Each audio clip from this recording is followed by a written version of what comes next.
Oh. Legislature with genetic technology. All right, so my watch says that it is now noon. We're going to go ahead and get started. One thing I would like to say before we start today is the last two graduate student speakers, the turnout has been uncharacteristically low. So I wanted to thank the people that do show up for coming and supporting the people that come up here and speak. It takes a lot of guts. It's kind of nerve-wracking sometimes to come up here in front of people and talk. And it's important that you guys show up every week and show your support and ask questions, because this is not only helps them get used to presenting in front of people, but it helps them get feedback to their experiments. So thank you guys for showing up. With that said, today's speaker is Dustin Wilkerson. He's going to be giving us a talk on high throughput phenotyping and drought tolerance. So. This is Lizzie, and we have to clap every time. Well, thanks, Lauren, for that introduction. As you said, my name is Dustin Wilkerson. I'm a master's student with Dr. Haig, and I'm going to talk to you about high throughput phenotyping of drought tolerance in converted Gossypium species race stocks. So, I don't know how many of us were here in 2011, but this is the U.S. moisture status map of the drought in 2011. As you can see, the southern half of the United States was hit pretty hard with moisture deficits. So the state of Texas, the Texas A&M AgriLife Extension actually estimates a $5.2 billion in economic losses attributed directly to this drought. To help with that, the first part of my thesis project that I'm presenting is to determine the critical growth stages for the most effective use of high throughput phenotyping for drought tolerance. So to do this, I randomly selected 11 converted race stocks, 2 experimental elite lines from the Cotton Improvement Lab's cotton breeding program, and also 2 released cultivars, being Tamcot 73 and Delta Pine 491. They were planted in 4 locations in 2015, 2 of which were in College Station, 1 irrigated and 1 dryland, and 2 more dryland locations, 1 in Thrall, Texas, and another in Corpus Christi. They were 2-row plots with 4 replications in each location. So the sensors that I used to take my high throughput phenotyping measurements, the first was a Trimble handheld green seeker, which gives an estimate of NDVI, which, in case some of you don't know, it's the near infrared light minus the red that's reflected back, all over near infrared light again, plus the red that's reflected back, to give a value between 0 and 1. The cool thing about this particular sensor is I could stand at the front of the plot, hold down the trigger, walk through the plot, it would take continuous readings every second, and it would produce an average reading for the entire plot. And I used this both in the morning and in the afternoon. The next was an Apogee infrared radiometer, which just measures leaf surface temperature, and I also used this in the morning and in the afternoon. The next is a Decagon Devices steady-state diffusion parameter, or otherwise known as just a leaf parameter. So this produces an estimate for stomatal conductance in millimoles per meter squared seconds. So the way it works is you put the clip on the leaf surface, and it has 2 relative humidity sensors inside that clip, and measures the gradient change in humidity from the leaf to the first and second sensors. So I used this in the afternoon each time I took data. And the last one was just a chlorophyll content meter, and I used it just in the afternoon. So when you're using these sensors, this is kind of an ideal situation. You want a nice, bright, sunny day, not a cloud in the sky, just a light breeze. All the sensors are working their best in this type of environment. But with this summer the way it was and weather at the beginning of the season, I got more of this. So lots of partly cloudy, mostly cloudy, and this really messes with the temperature gauge and the leaf parameter, because as clouds roll over, the temperature on the leaf surface, you can just watch it plummet as you're standing there trying to get a reading, and the same would work for the leaf parameter and stomatal conductance. So each time I would use the sensors, the ultimate goal would be to do it once a week at each of the 4 locations, but because of all the rains we had and random cloud days of overcast and this partly cloudy, I didn't quite hit that mark. So I'm going to transition to the results from just 2015. So I'm about to show you a series of tables that I have. So I'll try and highlight the most important aspects of each one. So for this table, you can see my top 3 yielding locations being the 2 in College Station and Corpus Christi, they all are statistically similar to each other. Because of all the rain we had and just the way the field season worked out, we only irrigated my irrigated field once throughout the entire summer. So that difference between the irrigated and dryland field wasn't really too much this last year. This next table is lint percent, and the fiber quality traits, micronair, length, and strength by genotype averaged across all 4 locations. So if you had time to count them, you'd see that there are only 10 of these GP lines. These are the converted race stock lines. One of them did not germinate at any location in any rep, and so it was discarded from the study. But the top 4 yielding lines in the study are the 2 released cultivars and the 2 elite germplasm lines. So I'd like to make a point that the converted race stocks were not selected for their yield potential. The hope is to use the sensors to isolate drought-tolerant traits within these lines and hopefully bring them into higher-yielding varieties to make them more tolerant to drought. So moving toward my correlations now, I'm going to show each of the 4 locations that I have. My irrigated College Station site has been split into 2 slides because the table was large enough. And there are Spearman's correlations between all of the sensor output and lint percent, and the fiber quality traits. So as you can see, with lint yield, there are highly significant correlations starting all the way from 60 days after planting and can be seen all the way through to the end, with kind of a concentration of correlations around 83 days after planting, which for us fall around the first week of July, which would have been about a week into flowering. So the second half of College Station irrigated, you can see again the very significant correlations with lint yield all the way through on almost all the sensors. And another significant peak with temperature this time, falling toward the end of July, at the end of flowering. So my next location would be the College Station dryland field, and again, significant correlations all the way through. And there's a nice peak between 88 and 104 days after planting. That falls in the 2nd and 4th weeks of July. You can start to see a trend with flowering and where the peaks and correlations are. So, wait, Yes, sir. how do you explain negative associations sometimes and positive associations sometimes? So with temperature, most of the negative correlations were with temperature, so a higher leaf surface temperature would be negatively correlated with yield. So as yield increased, the temperature, I switched it. It was a right test. So, Have you tried looking at the temperature deficient, like they call, what's the term? Canopy temperature difference, so that will give you the positive value again. Are you talking about the You're looking at canopy the leaf difference as temperature, opposed to right? leaf surface temperature? So you just look at the leaf temperature, right? Right. So if you do a canopy temperature depression value, that will give you the positive relation, I guess. Okay, thanks.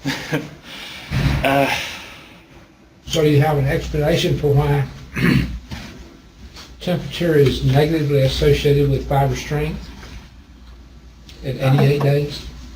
So I haven't really been able to get into the real details of why each of these are the way they are. This is just my preliminary data. It's all I have so far. I haven't been able to go to that next step and really look at the reasons why each one is the way it is. Your premise is that NDVI is your indicator of drought tolerance? Is that your hypothesis? Well, no. The objective of just what I have here was just to see at what growth stages these sensors correlate one way or the other with yield. So I don't really have a hypothesis based on the individual sensors. It's just kind of a broad picture look at everything. Okay. Trying to remember where I was. So 88 and 104 days after planting again fall within that July flowering window for College Station. So at Corpus Christi, I was only able to get to this field 3 times throughout the growing season. The second time, I was only able to get AM measurements because of a thunderstorm that came in from the Gulf, and I had to get out of the field. So it didn't show up on the forecast, so gonna have to roll with it. Anyway, again, you see the trend with significant correlations with lint yield in this first column, and then you have significant correlations with the fiber quality traits. We're 107 days after planting, which is the second week of July.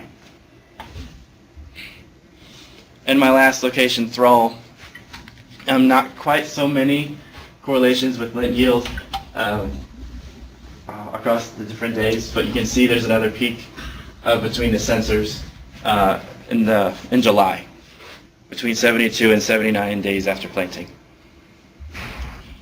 So if we break apart these correlations and look at them sensor by sensor, NDVI AM, the most significant correlation was with lint yield. 14 out of the 16 total correlations were significant in one way or the other, with an average correlation of 0.59. Seen from 60 to 114 days after planting across all 4 of my locations. The next frequent being micronair. There's a negative correlation between the two. Only 7 of 16 times I showed up across all days I took data, and only the dry land locations, so not my irrigated field. And the 2 less frequent lint percent and length were just seen after flowering.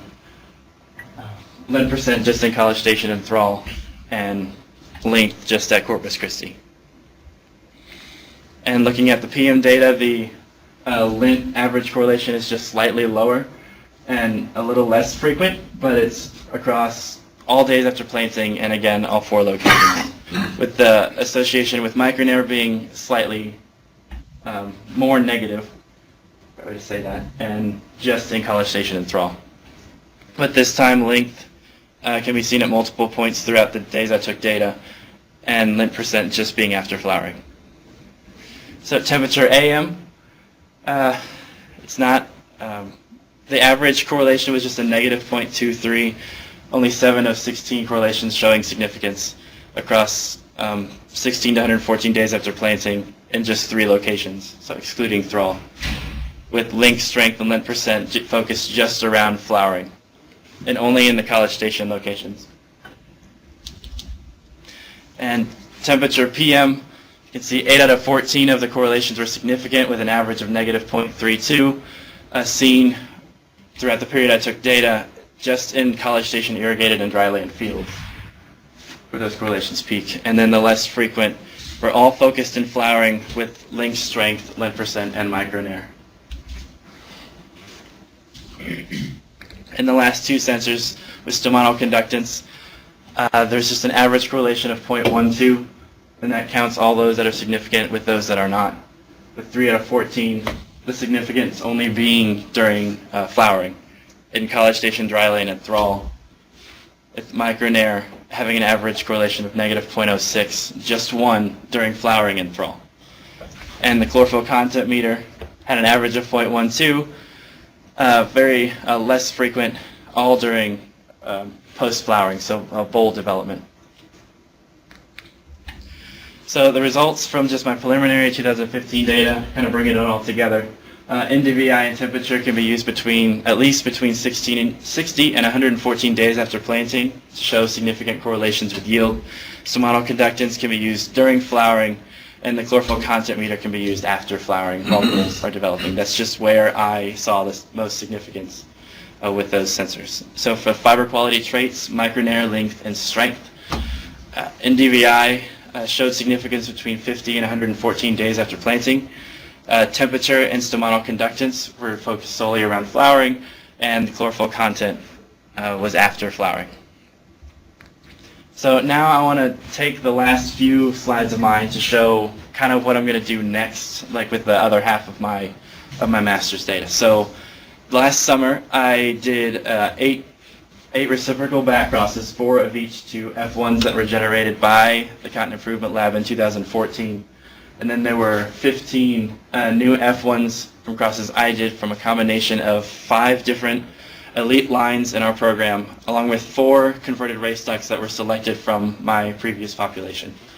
I took a sample of each of those crosses that were harvested quickly from the field, planted them in the greenhouse to advance the generation on everything. So that way this summer I can attempt to do a diallele analysis of heritability for these drought-tolerant traits with the 9 parents, 8 backcross 1 F1s from 2015, the backcross 1 F2s from the greenhouse, and the F1s and F2s from those same years, for a total of 55 entries in the diallele. Another aspect of the project we're going to try to do is there's a study that was released in, I believe, in the 70s. It's called Root Vascular Bundle Arrangements Among Cotton Strains and Cultivars. So McMichael et al. Showed the existence of a pentarch xylem structure in exotic cotton strain T25, which that is another name for GP137 that I have in my population. So GP137, confirmed by this study, has a pentarch xylem structure, as you can see in picture B, while most cotton varieties have 4. So these xylem bundles have been associated with increased lateral root development, improved transpiration, and could generally help with improved drought tolerance in any lines that these could be used in. So the plan is to take the 55 entries in the diallele and screen them for this trait to see what we can find, to see if it's present, and hopefully develop a non-destructive method so that way we can grow them out, harvest the seeds, and know for sure that that trait is at least in our population. So I'd like to thank my committee members, Dr. Haig, Dr. Deaver over in Lubbock, and Dr. Alex Thomason from Ag Engineering, and also everyone at the Cotton Improvement Lab, including Dr. Smith, Don Dino, my fellow grad students, and our undergrads, and Cotton Incorporated for funding this project. So, are there any questions, comments, or suggestions?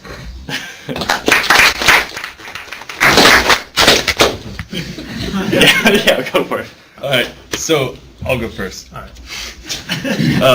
I had the pleasure to do some of the measurements with you. So in terms of high throughput phenotyping, some of the measurements take a long time to get in the field. Also, some of the measurements are very affected by the environment, the weather, the cloud cover. So in terms of that application to high throughput phenotyping, or machines that go through the field with these devices on them, what kind of application do you see there, or what kind of troubles will those devices run into? Well, I know which one you're talking about. The leaf parameter is not high throughput at all. Each time I use it, it needs to stay on the plate for at least 30 seconds to get the actual reading with its humidity, and then you have to shake it to get it to recalibrate. And so that can take anywhere from a couple minutes to a few seconds. So as far as developing a rig to use that in, I don't see that being very applicable. But in DBI, like I said, you can walk through the field and get that reading very quickly, and it's an average reading, as well as temperature. And that they are actively used on rigs like that. Despite cloud cover, when we are looking at the temperature, you see it really is there drastic drops in the temperature on the leaf when the clouds roll over. Yeah. Is there? It just limits the number of days that you can actually use the sensors by that. So you just have to, where the technology is right now, you kind of have to fit the sensors to the environment. What I've seen. Damon? So how did you select the growth stages to look at? Like, was it just flowering, post-flowering, or? Yeah, so I didn't really target specific growth stages necessarily. It was more of I'll just go out into the field, see what stage it is at the date that I go out there, and record that. And so when I was recording, flowering, before flowering, things like that, that was just, I don't want to say coincidence, but I didn't go out there saying, oh, it's flowering, I got to take a lot of data right now. Oh, it's after flowering, I need to go now. I tried to go on a weekly basis as best I could, fighting the rain and clouds and things like that. I had the impression that you were really worried about the size of your correlations. Were you expecting anything bigger than that between the yield and those simple traits that are measured? Not necessarily. In all quite honesty, I kind of went in expecting just to get what I what I got. I didn't have any real expectations. I was expecting NDVI to be positively correlated, so higher NDVI values with higher yields. Temperature would show an inverse correlation, so higher temperature with like the lower yields. So those were kind of my expectations with sizes. Yeah, 'cause I was trying not to go in thinking, oh, I have to get a correlation above 0.5 or something like that. So the asterisks that I included were all just provided by the statistical software. Ryan? Sorry, can you explain more about the race stocks? We're going to use the term in sorghum. Is it like land races, this material, or? Yeah, so they're like exotic cotton species that have been converted to flower and produce well in this environment. Okay. Where they are. So they're not the traditional Hirsutum or barbadense species. They're an assortment of the other. So I was wondering, I didn't catch everything in the graph, but you said that the elite germplasm Talking about did the best. the genotype table? Yeah. I could go back to it. First ones. Yeah, you can go back to it if you want to, but you don't have to.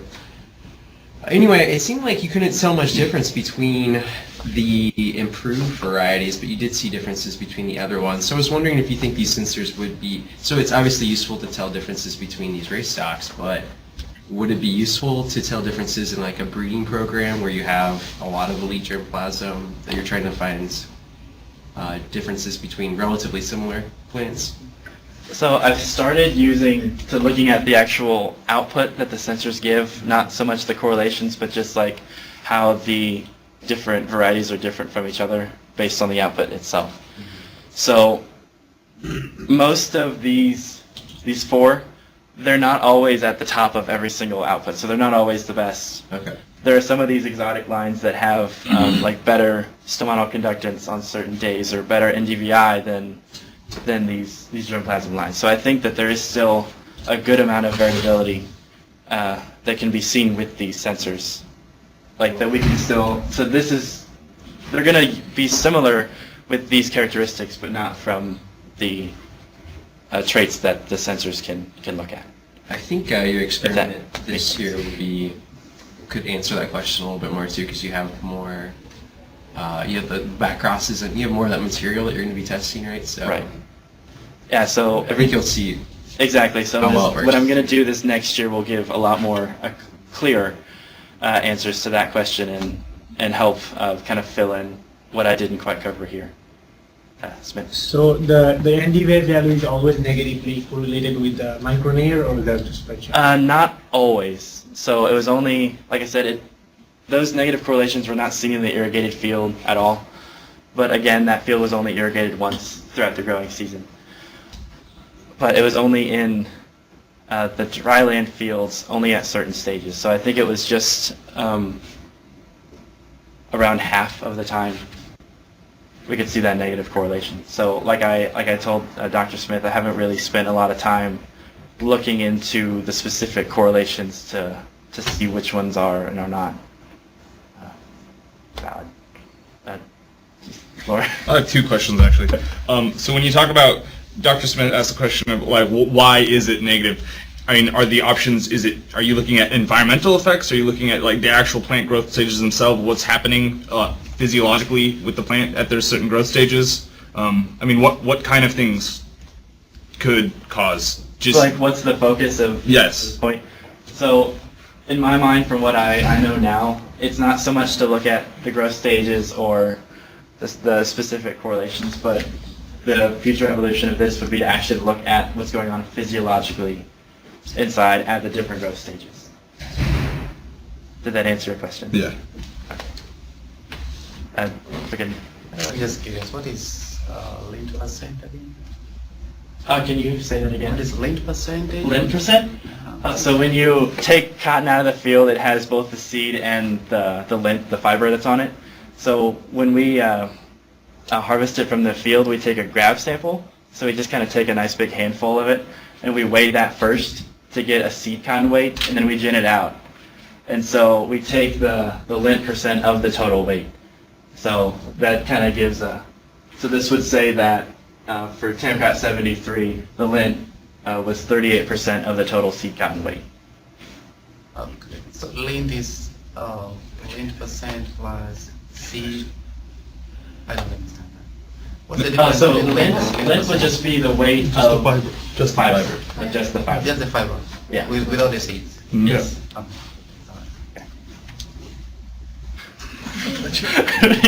Mike, Funny.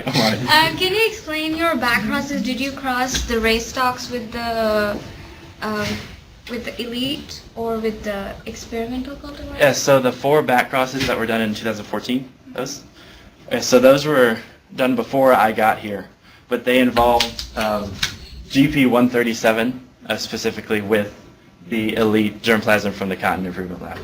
So there were just 4 crosses between those two. So there's more than are just here.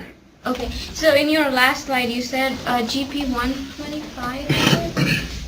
Well, That had the 5 it was T25, but that is like a different name for GP 137. Okay. So I think that was the goal of those 4 back crosses, was to see how that trait is inherited from those 2. This is my last question, I Okay. promise, then I'm done. Okay.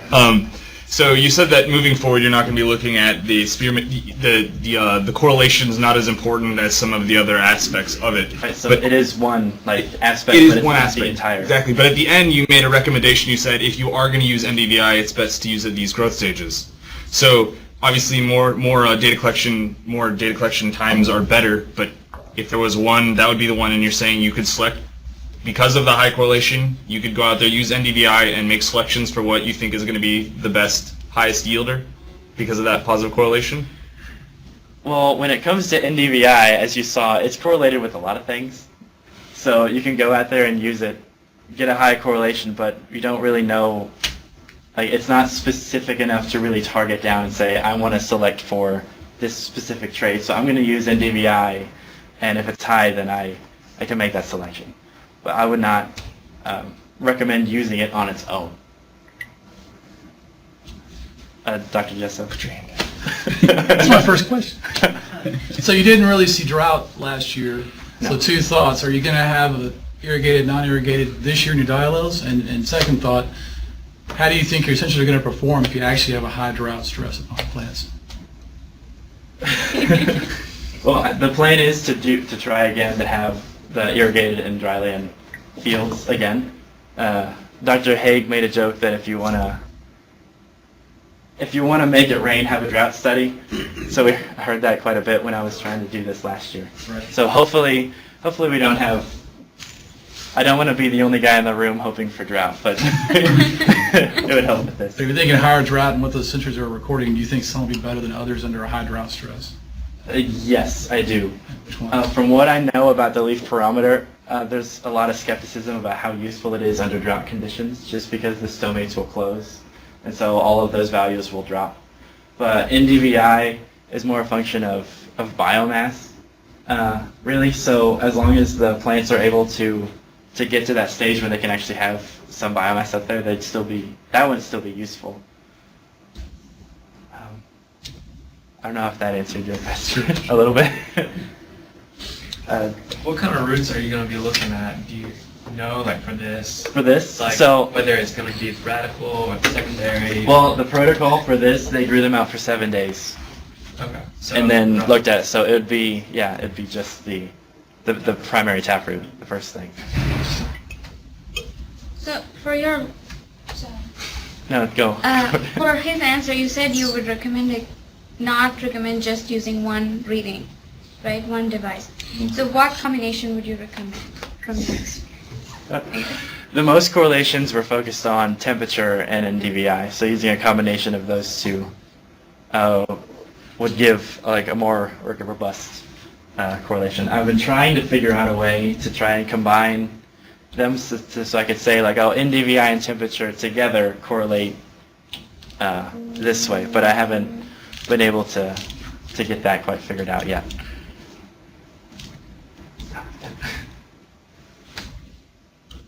All right, well, if there's no other questions, we can go ahead and thank Dustin for his presentation again today.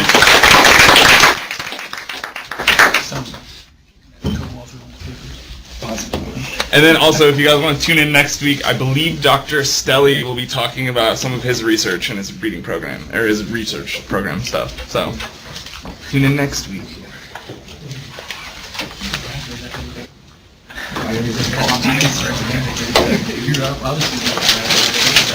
What I did was